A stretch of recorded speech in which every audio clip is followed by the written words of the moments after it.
This is Algebra 2 with Trig 7.2. We're going to graph exponential decay functions. Just like exponential growth functions, decay is very similar to that. We're working with y equals a b to the x power, where a has to be greater than 0 and b has to be between 0 and 1. Exponential growth, b is greater than 1. Exponential decay, b is between 0 and 1. b is considered the decay factor. So as we look at what the graph would be, the graph is decreasing as x gets bigger and bigger. In this case, this looks like it's half to the x power.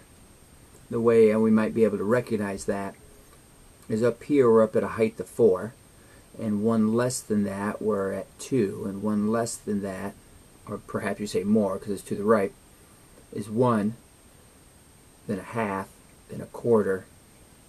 So it's decreasing by half every time. This line here would be called the asymptote.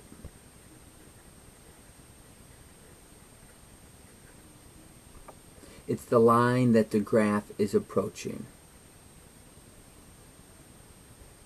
The graph falls from the left side towards the right side. The graph goes through the points 0, 1, and 1b. That's the same thing it was with the growth functions. We have our asymptote.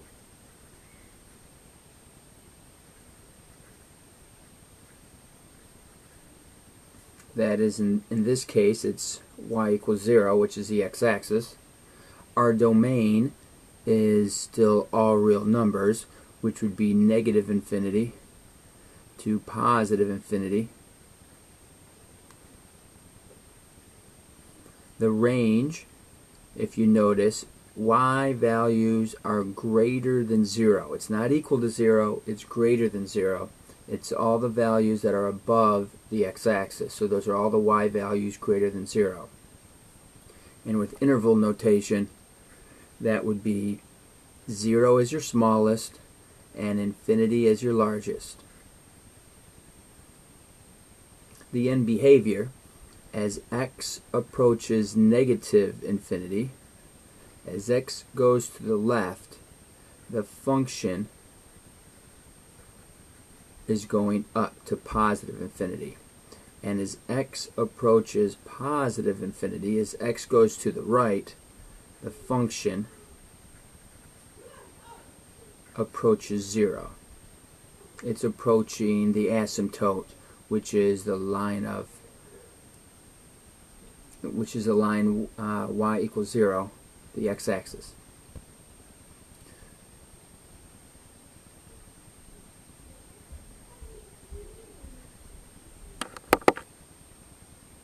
So for us to graph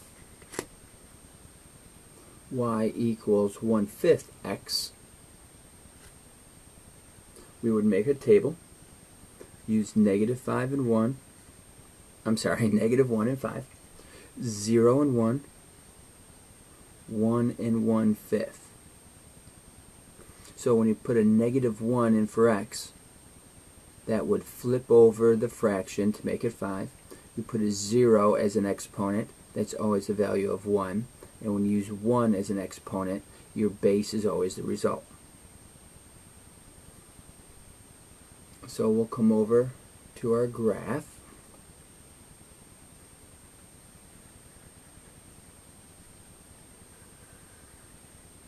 And graphing that at -1 will be up at 5, at 0 will be up at 1, and at 1 will be at a 5th.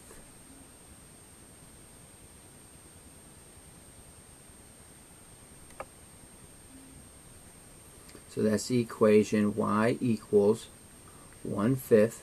We should use parentheses to the x power. We have an asymptote of y equals 0. That's the line the graph is approaching.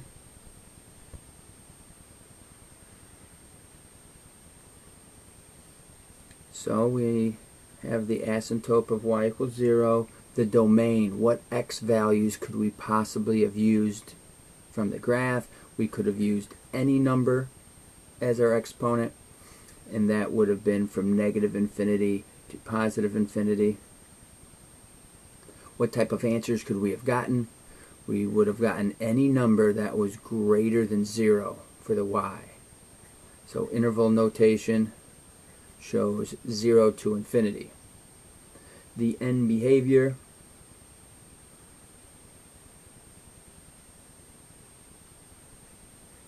as x approaches negative infinity, the function, when x moves to the left, the function is going up towards infinity. As x moves to the right, to positive infinity, the function gets closer and closer to 0.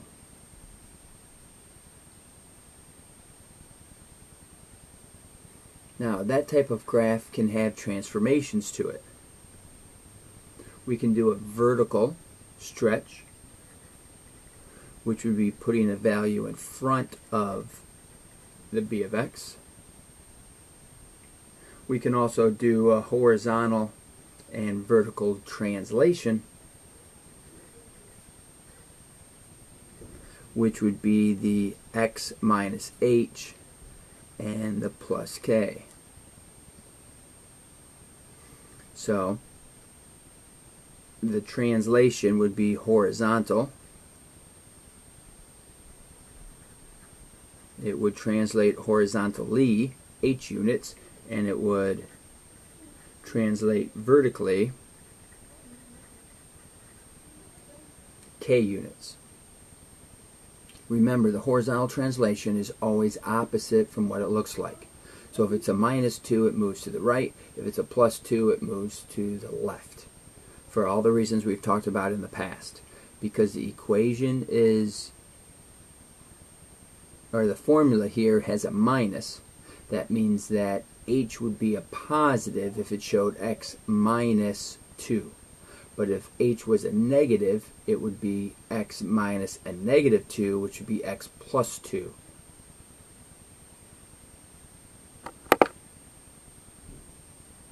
Next, we'll be graphing y equals 3 times 2/3 to the x power.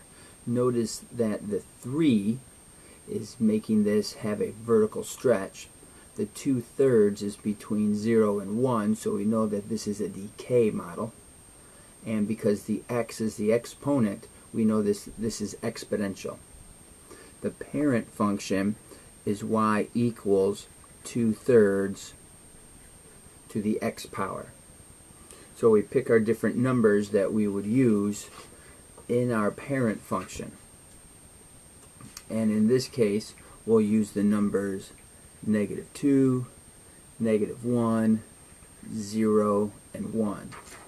Anything greater than 1, it's going to get closer and closer to 0, so it won't be very obvious when it comes to graphing it on the grid.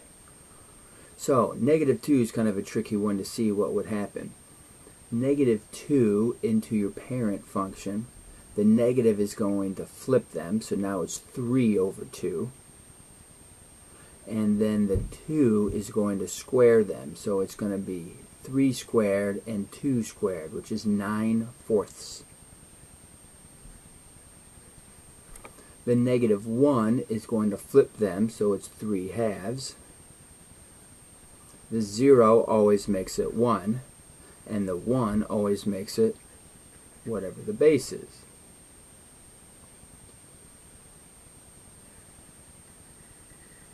So we can put in our graph, and we'll plot out where 9/4 would be. 9/4 would be the same thing. 4 goes into 9 twice with 1 left over, so 1/4. 2 and 1/4. So at -2, we're up at 2 1/4.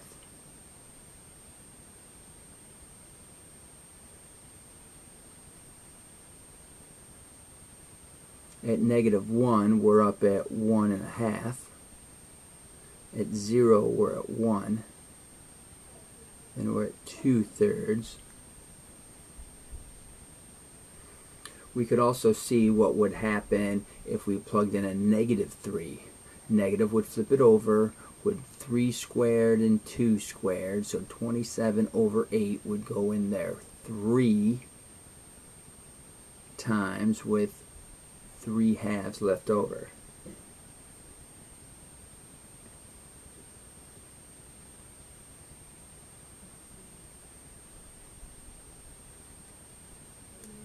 It just gives us an idea about where the graph, what path the graph would be following.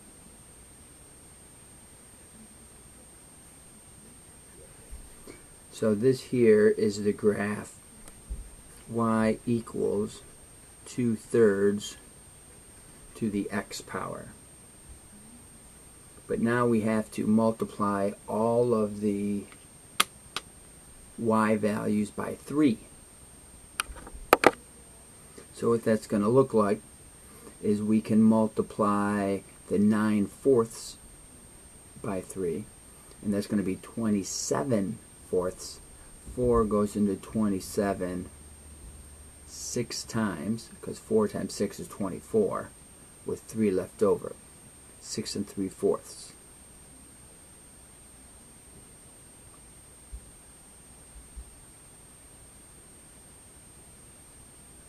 Multiply 3 halves by 3, and we get 9 halves, which is 4 1/2. Multiply 1 by 3, and we get 3.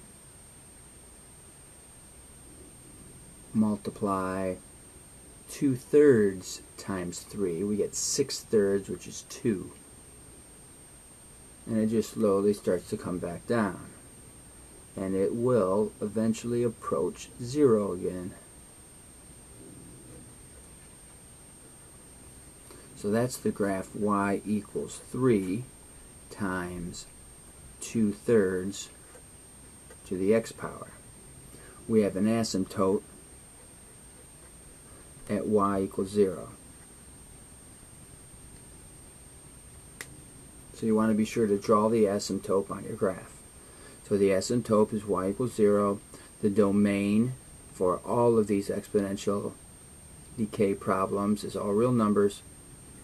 That's from -infinity to +infinity. The range is greater than 0.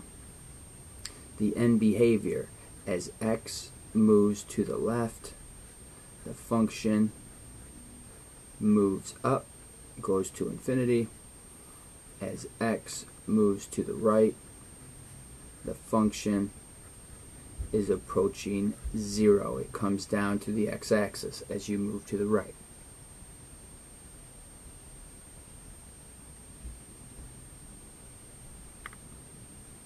Here we have the equation -2. That means that there's going to be a reflection. So we'll use our same numbers again. -2, -1, 0, and 1.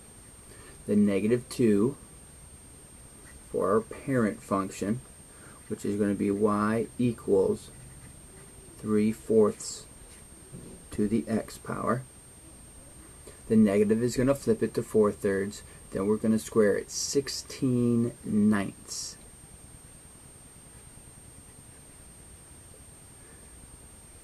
The -1 would flip it upside down to become 3/4. 0 would make it a 1. And the 1 would make it 3/4. That would be our parent function.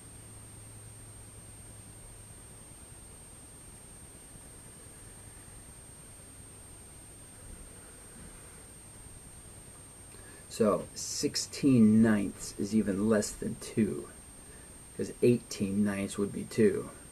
So at -2, we're less than 2. We're just over 1. We're at 1. we're at 3/4. So it's really coming up very slowly. So the graph is slowly but surely curling up.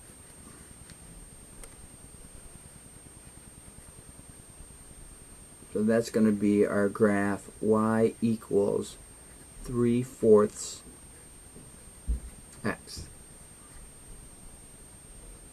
Now we're going to have a reflection because of the negative. That means we're going to take all of our y values and put a negative in front of them. So instead of going up almost 2, we're going to go down almost 2.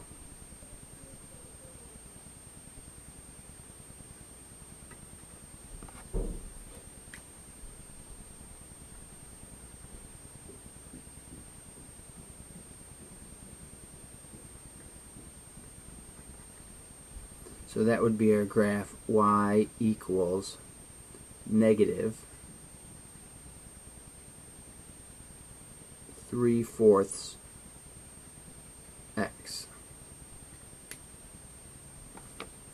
And then with the 3/4, we're going to multiply all the y values by the a value. And the a value in this case is a 2, so we're going to multiply all our y values by 2. So you almost come up 2, so now we're going to almost come up 4.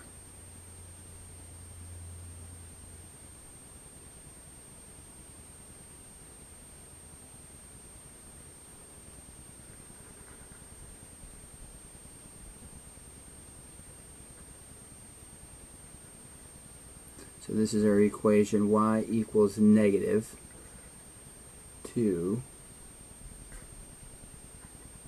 and 3/4 to the x power.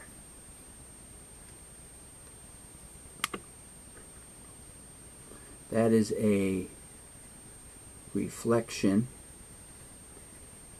over the x-axis, and that is a stretch by a scale factor of 2. The asymptote is still going to be y equals 0.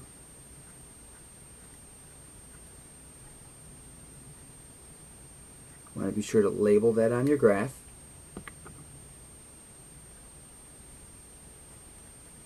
We have a domain of all real numbers, and we have a range which is less than 0.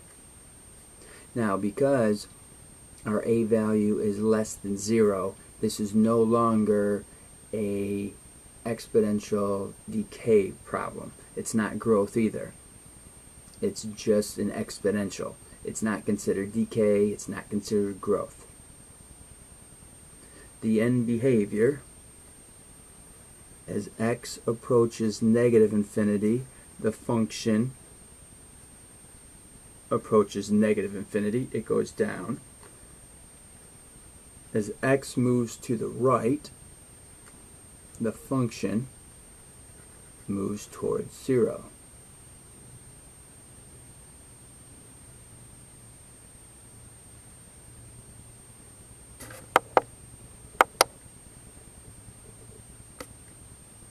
Our next equation, we're looking here that we have x minus 2 and a plus 3. That means there's going to be a translation. The parent function is just going to be 1/3 to the x power. So the numbers we're going to use for that are -2, -1, 0, and 1. So when you flip with the negative exponent, it's going to flip your fraction to become 3, and 3 squared is 9. That makes this 3, 1, and 1/3. So for our graph,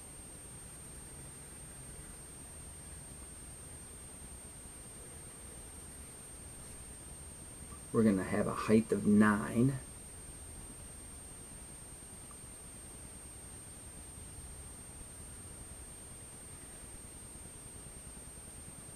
Height of 3.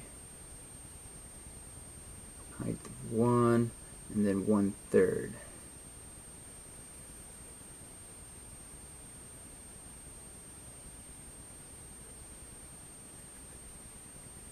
So that equation is going to be y equals 1/3 to the x power. Now if you notice that there's no reflection for this equation because there's no negative in front of the parentheses, there's no number in front of the parentheses to show that there's a stretch. It's only a translation.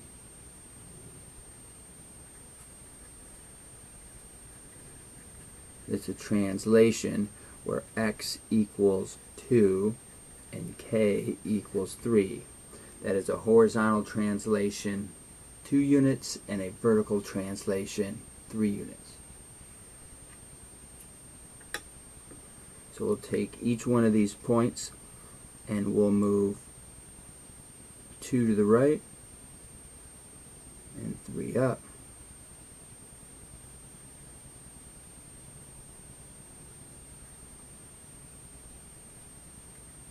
Our asymptote now would also move up the 3. So our graph is going to approach that asymptote to the right. And our equation would be y equals 1/3 x minus 2 plus 3. Notice how the asymptote moved up with it. Now the asymptote is at y equals 3. A vertical translation 3 units up.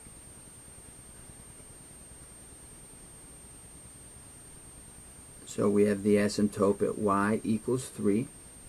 The domain is all real numbers. That would be from negative infinity to positive infinity.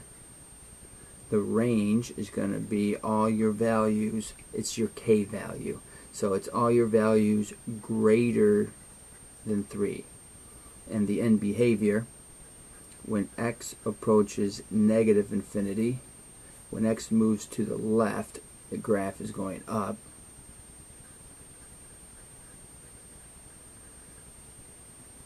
When x moves to the right, the function approaches 3.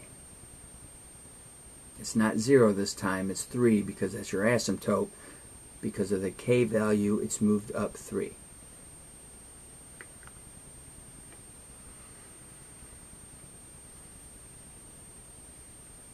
Here we're going to have a reflection, we're going to have a stretch and a translation. So we're going to graph the parent function, which is y equals 1/4 x. We're going to do the reflection, the stretch, and the translation. So there's going to be 4 total graphs for this one.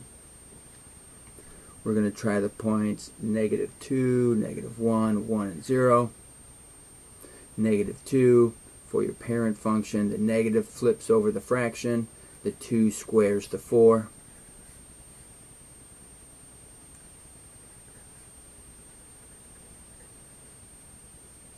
Let's see. This should actually have been 0, huh?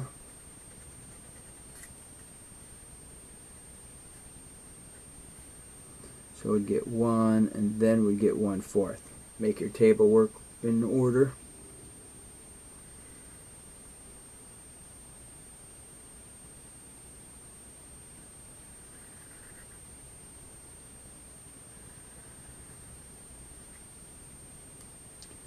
So -2 is way up at 16. That falls off the grid. At -1, we're up at 4. At 0, we're at 1, and then 1/4.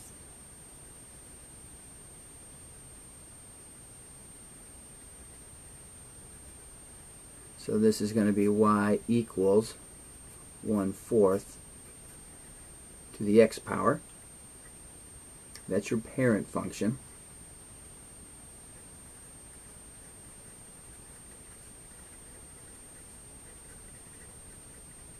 we're going to reflect this over the x-axis. So that means we're going to take each one of those and reflect it over. So instead of going up 4, we're going to go down 4.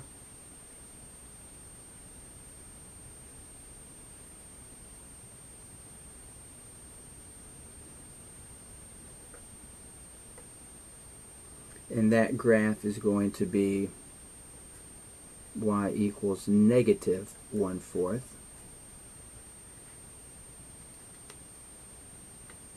Then we're going to do a stretch.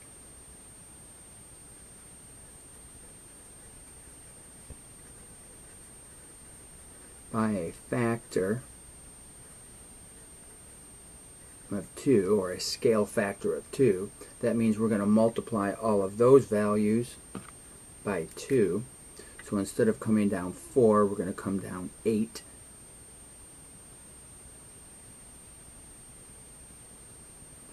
It's still going to eventually approach 0. And that graph is going to be y equals negative 2 1/4 to the x power. And then our final graph is going to be translated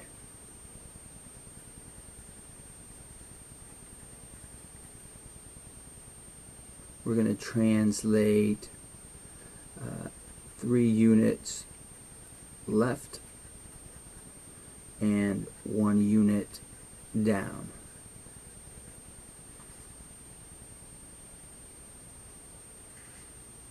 In this case, this is x plus 3. That means that the h had to be a negative 3, so h is negative 3, and the k, of course, is negative 1. So we're going to move to the left 3 and down 1.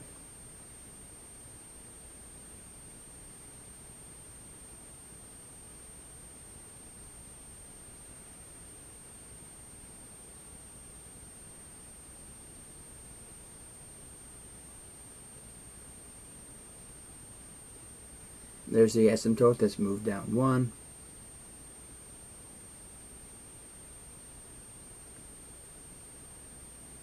And that graph is going to be y equals negative 2 1/4 x plus 3 minus 1. We have the asymptote here at y equals negative 1. So be sure to label that on your graph. So the horizontal asymptote is y equals negative 1. The domain, what do you think the domain might be? You can plug in any number for x that you wish. That would be negative infinity to positive infinity. What's your range? Y is less than, because the graph goes down, it's less than negative 1. So your smallest number is negative infinity. Your largest number is negative 1. That would be your interval notation for that range. Largest goes on the right. The smallest goes on the left. The end behavior, as x approaches negative infinity, as you look to the left, the function is going down. As we look to the right, the function is approaching negative 1. As you take this graph and move to the right, it gets closer and closer to negative 1, but it actually will never reach it.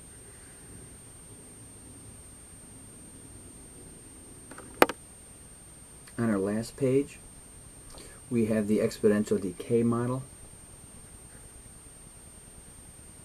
which is going to be y equals a 1 minus r to the t power, where the 1 minus r is your decay factor. That's your b value. So if you're looking at a flat screen TV that costs $1,200, the value of the television is going to decrease 21% every year. So we're going to start out with the initial amount, which is your A, which is $1,200, 1 minus your rate, Your rate is 21%, so we put that with a decimal to a t. The t is the number of years. So if we're supposed to write a decay model, we're going to write an equation that deals with the 1200. 1 minus 0.21 means 0.79. So we're going to have 79% after every year of what this television is worth. So after 2 years, we're going to start out with 1200, 0.79, and t will equal 2. So that will be about $748.92.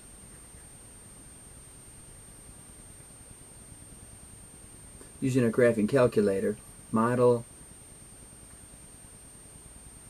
graph the model and estimate the value that the television will be at 300. So what we'll do is bring in our graphing calculator. With y equals, we'll type in 1200, 0.79 raised to the x.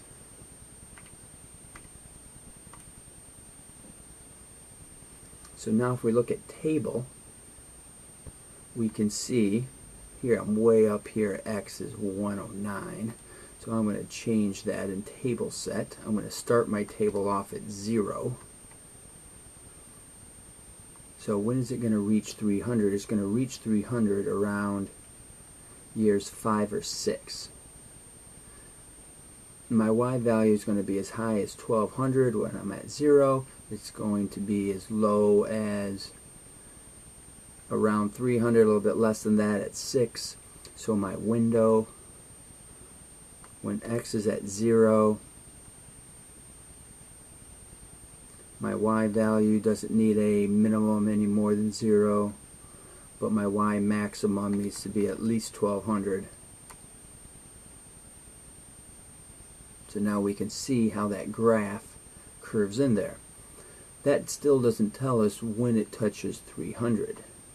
So for our second equation, we'll type in 300.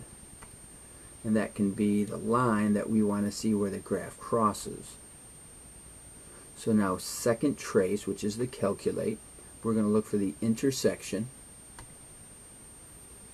That's our first curve, or that's one of our equations that we're dealing with here. So we hit enter. This is the other equation that we're dealing with, so we hit enter. The guess is concerned if it crosses more than once, which this one does not. We're pretty close to the intersection as it is. So when y is 300, we're going to be super close to 5.88.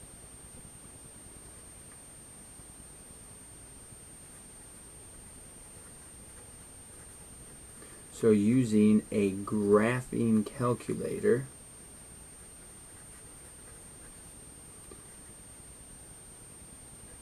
in 5.88 years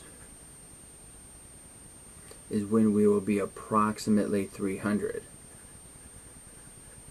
About 6 years total. So if we come over here and we were to graph this, we saw that we were starting out at 1200. We'll hit at 300, between 2 and 4 is 3. So our graph would slowly curve through about at that pace.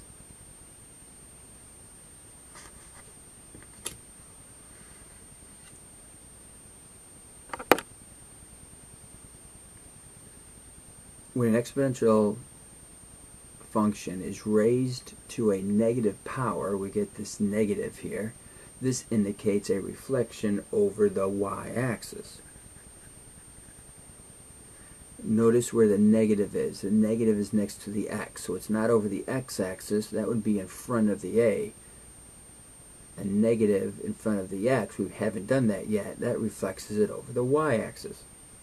It may be written with a positive exponent by changing the base, which is our b value, to its reciprocal. And its reciprocal is 1 over b. So now we have this equation. y equals a, 1 over b to the x power. So we're going to write each one of these with a positive exponent. So we'll look here, and we'll say that we have y equals 3. If we're going to write the exponent as being positive, we would say 1/5 to the positive x. We know that the a value is greater than 0, and the b value is greater than 0, but it's less than 1. So we know that this is exponential decay. Because of these factors, we know it's exponential decay. Your b value is between 0 and 1, and your a value is positive. In this case,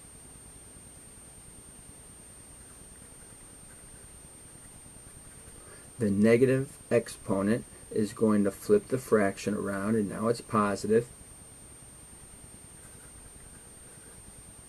Since the a value is less than 0,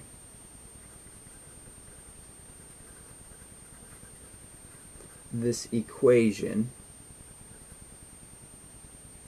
is going to only be exponential.